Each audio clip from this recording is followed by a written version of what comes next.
Nothing more, nothing less.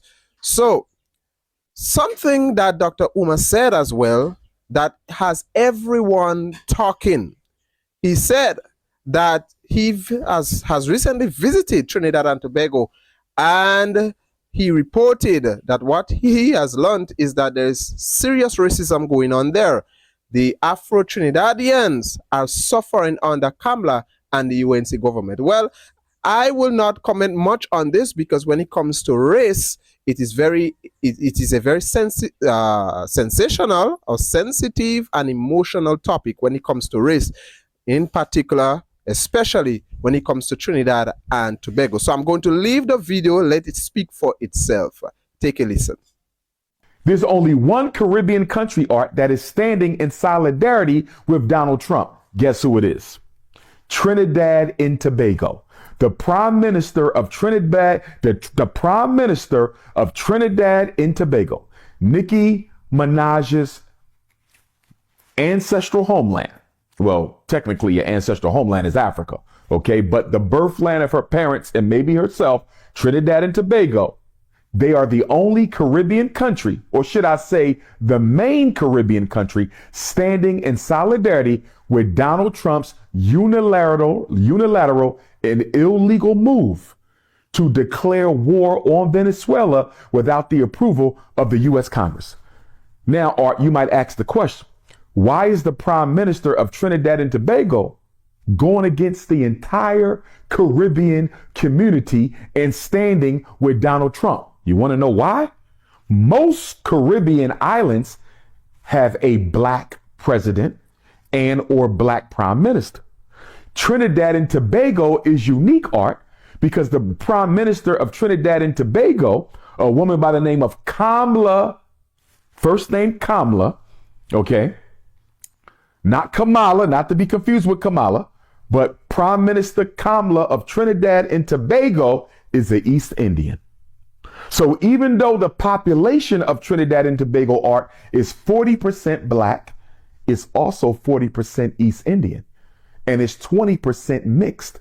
And I've been to Trinidad and Tobago. And do you know what I was told by the Trinidadian and Tobagan Africans there, our black brothers and sisters? They told me that Trinidad and Tobago is dominated by the East Indians. They told me that they are racist, that they control the import and export. They told me that they control the drug trade. They told me that they control the used car industry. I was even told in Trinidad and Tobago by our black brothers and sisters, our Trinidadian African brothers and sisters, that if an ethnic war broke out, if a race war broke out in Trinidad and Tobago between the blacks and the East Indians, we would probably lose. Because even though we're 40% of the population and they're 40% of the population, they control the entire infrastructure, Art. So when I say I would like to respectfully know whether or not Sister Nicki Minaj identifies as an East Indian or an African, that's not just for American African purposes, Art. That's for Trinidadian African purposes, because I need to know if she identifies with the oppressed black people of Trinidad and Tobago, who are being oppressed by who? East Indians. Remember, Art, when the white man left the Caribbean, he put the East Indians in charge. A lot of people don't know that.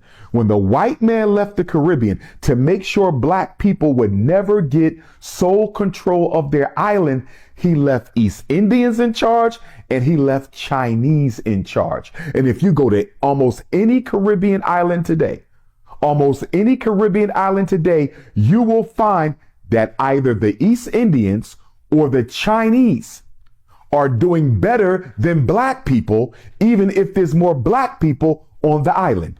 Trinidad and Tobago is unique because you have just as much East Indians as you have Africans. So I need to know if Nicki Minaj stands with the East Indians of Trinidad and Tobago who are oppressing our brothers and sisters on that island, or does she stand with her Trinidadian African brothers and sisters, as do I? So he went as far as questioning the identity of Nicki Minaj. You know, Nicki Minaj comes from a mixed race of people. Her parents, one parent is East Indian, one parent is Afro-Trinidadian.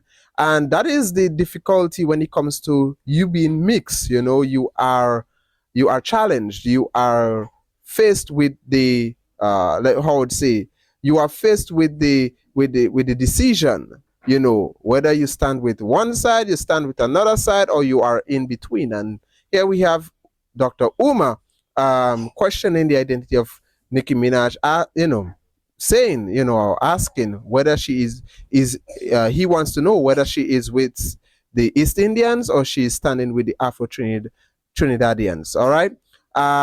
Growing up in my early teenage years, I listened to her music. I still do listen to her music, in the what she sang in the early 2000s, because I think the music now is not that good, right? So I listen to the music that she sang in the early 2000s. So even in my adulthood, I still listen to Nicki Minaj.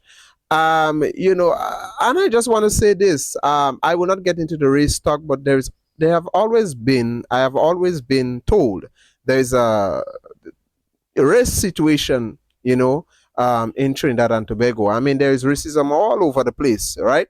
But let me know what are your thoughts in the comment section below. Do what